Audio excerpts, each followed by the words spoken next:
Hello, everybody, and welcome back to another unboxing video. I'm your host, Joel. I'm one half of the Newlydeads. If you're unfamiliar with who the Newlydeads are, please go to our website at thenewlydeads.com for more information about who we are, what we do, and where to find us. Our goal in 2026, once again, is to grow the channel. So if you would, please like, share, and subscribe, as well as comment on the video or videos on the page, as well as the channel itself. We would appreciate it. And if you do subscribe, I'll be sure to check out your channel and throw you something back.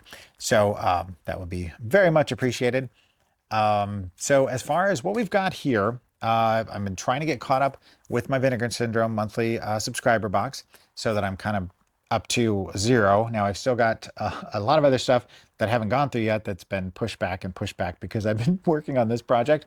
But I felt like, because I took the time to go ahead and subscribe again this year, I figured I should make that kind of a something on the forefront because it is a monthly thing that some people are curious about. So the first thing we have here, this is from the March subscriber box. We have Lucio Fulci's. Let me make sure there's nothing here too questionable. It's passable. Massacre, or I'm sorry, Lucio Fulci Presents Massacre from 1989. Not directed by him, but produced or presented by him. Gets confusing. So, a red glove killer sporting gaudy Miami Vice style mirrored shades brutally assaults a prostitute with a blade. The killings continue, and it has something to do with a film crew that is in town making a horror movie. Sounds pretty familiar. I think we've seen that before. This is directed by Andrea Bianchi, who did Maniac Killer, which sounds like a lot of other William Lustig films. This stars Robert Egon, who was in Captain America 1990. A little bit of trivia here. This is the final horror film of director Andrea Bianchi. He continued his career shooting adult and exploitation films until he retired in 1995. So this is his final non-adult film. Let's put it that way. So cover is a little bit risque, but as is the back. But I don't see any actual, anything to get us in trouble. We're not monetized, not even close. So I'm not worried about that. But, we try to keep it somewhat friendly for, PG-13-ish rated. This is a 4K release. On the inside, we have the 4K and Blu-ray disc. Nothing too fancy as far as that goes. Pretty standard. Now, on the inside, you have... Now, this is where things get a little weird. You have the alternate art. Now, the reason I'm not showing you the alternate art is that what's kind of interesting here is that along with the disc, because, Vinegar Syndrome is big on... slipcover porn is what I call it. So you've got a slipcover. They also send you an alternate slipcover, which has the alternate art that is also available. So if you flip the disc, you've got the ability to then fold this into a slipcover, and you can use this as your alternate slipcover. Now, I'm going to be brutally honest here. The 2 slipcovers that I've gotten so far, we're going to go through another one here in a bit. I don't like them. I think they're ugly. I don't care for the artwork. It kind of looks like a garage band, grindcore band attempt at art, which some of that stuff is fantastic, but sometimes it gets kind of, if you're young, I did it too when I was young. My art wasn't always the greatest, and it kind of looked a little, as they would say now, cringy. And so I don't understand it. It's fine. I'm happy to have it, but not my thing, maybe. So next up, we have Office Killer from 1997. Speaking of which, if anybody knows exactly what the purpose is behind that and what the logic was in doing that, let me know. This is a mousy office worker accidentally kills one of her co-workers, then proceeds to bump off a few others. Now, I've seen this before. I actually saw this in the 90s. This is directed by Cindy Sherman, who did a short film and a short form documentary. That's it. Stars Carol Kane from The Last Detail and just a ton of other stuff. Trivia here. An early draft of the script featured more violence and gore, but director Cindy Sherman felt the focus should be on what the killer does with the bodies once they have killed them, not how they were killed. Interesting approach. And this film has gotten a lot of love as a cult classic over the years, so it seems appropriate that Vinegar Syndrome would go ahead and take the time to put it out. There's the front of the box. On the back, not really much to speak of there. Just a little bit of smuts at the bottom. Schmutz. Inside, we have... Whoop, there we go. Slipcover. There's the front and the back. And then on the inside, we have 4K release. Same cover. Then on the back, we have information about the film as well as the plot and special features. Inside, we have the Blu-ray and 4K versions of that. And then, I'm not sure, but I think so, we do. We have the cover that is on the outside of the box there. Now, there was another cover when this was released on VHS. This was released before the VHS conversion to DVD, although DVD was available at the time. I want to say that this was towards the end of that run. I don't remember exactly, but I was working at a video store at the time, and I believe that it came out roughly around that time period. But the VHS cover had a different art to it. So we also get a booklet. So they're really giving a lot of love to this film, which is good. You know, that's the way it should be. It's what I like doing these, because I like to be able to kind of dig into something that I'm not familiar with, or something that I've had some experience that I thought was, interesting, and, get more behind the scenes. So this is a lot of information about the film, a few screenshots in there. And, again, if you love to study film, not just from a casual viewer sort of perspective, that's probably why you're here to begin with, is that you do like film a little bit more so than just as a passive experience. These sets are great for digging into that.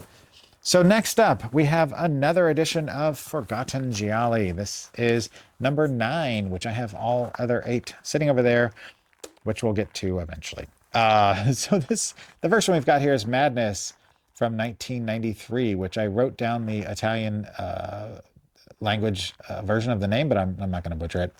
Plot here: comic book artist Giovanna is attacked by the press when a real murderer copies the crimes of her fictional character, Dr. Dark.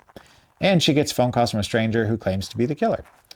This is directed by Bruno Mattei, who did Robo War. That's a fun one. And stars Monica Carpenisi, who was in Karate Man. I haven't seen it, but I want to. This also has a Bougie Rossi, or The Final Scoop. See, I flipped it and I tricked myself. From 1993 also. This is about, let's see, plot here. Wanting to make a scoop, TV journalist Marco delves deeply into an unfamiliar world within the metropolis, follows the trail of a serial killer, and gets himself entangled in the case. This is directed by, oh my goodness, Pier Francesco Campanella, who did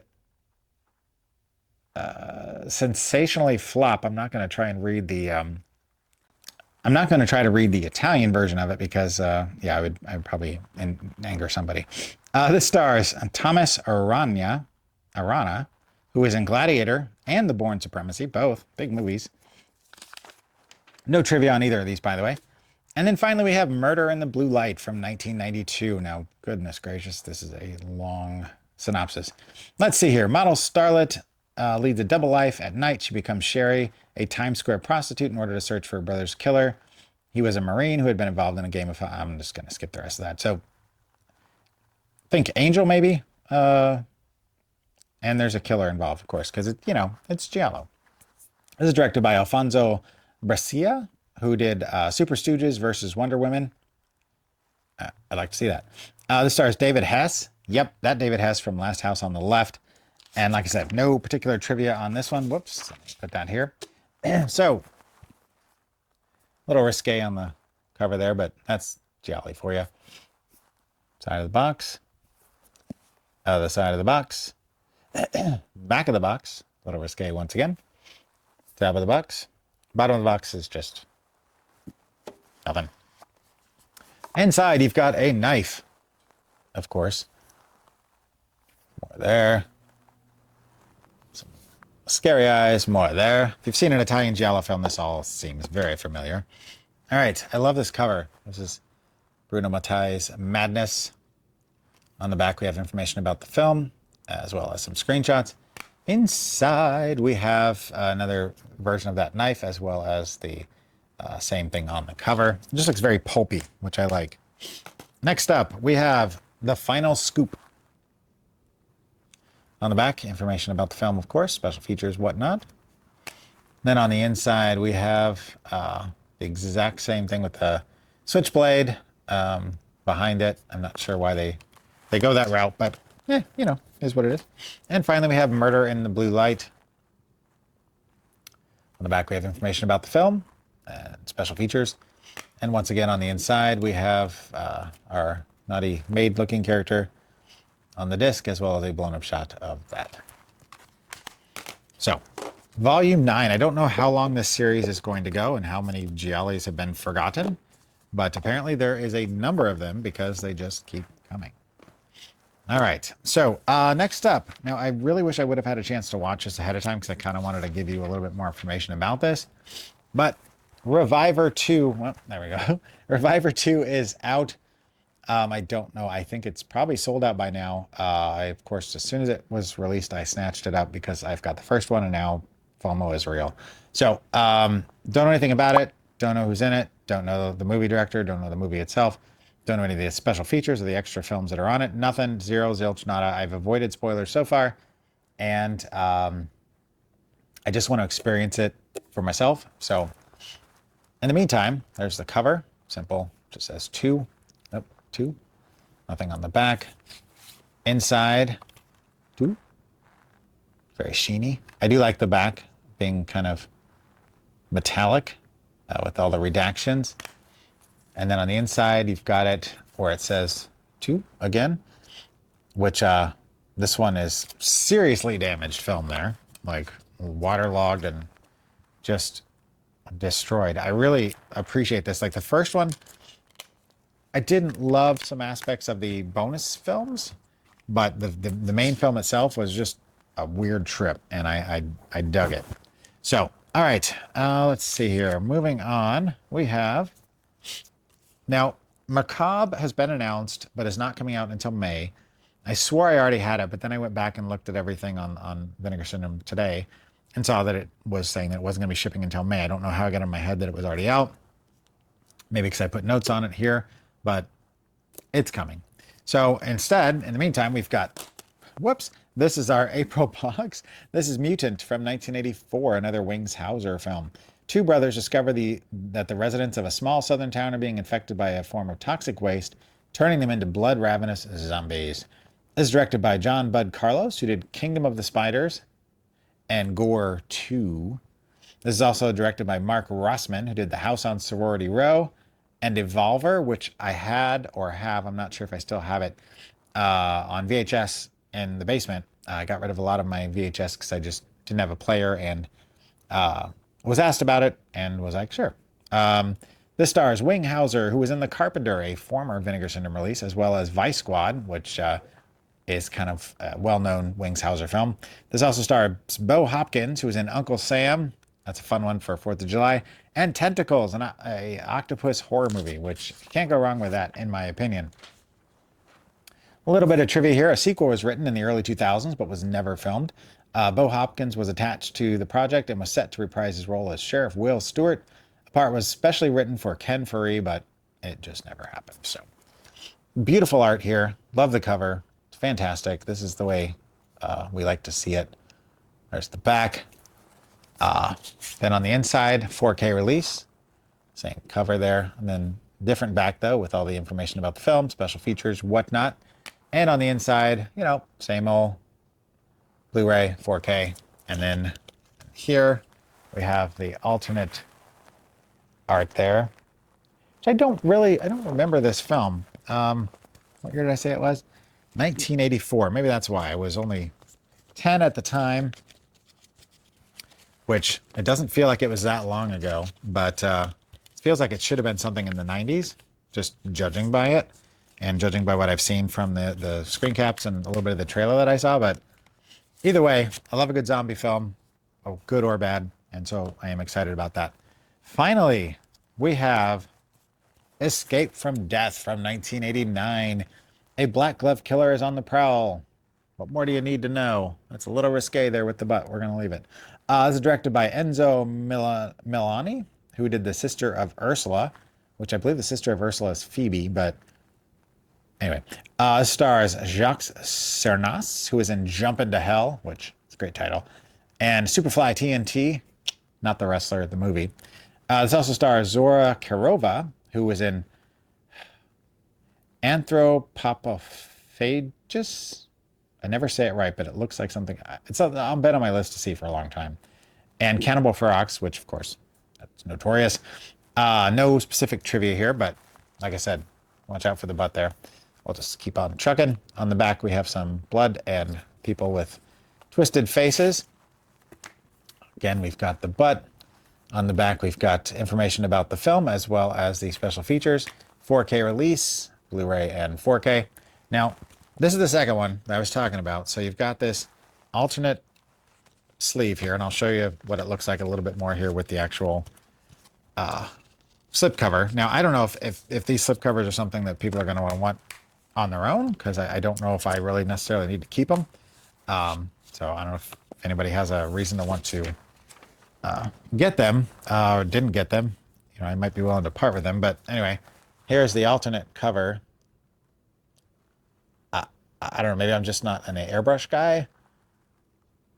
I mean, credit to the artist. I mean, they did better than I could do with this kind of style and whatnot, but it just doesn't appeal to me. Like I said, it feels like an independent comic from the late 80s, early 90s cover, or like I said, a grindcore band just starting out, doesn't quite have a budget yet for, you know, a cover artist. But anyway, that is it. That is the most recent 2 months of releases from Vinegar Syndrome.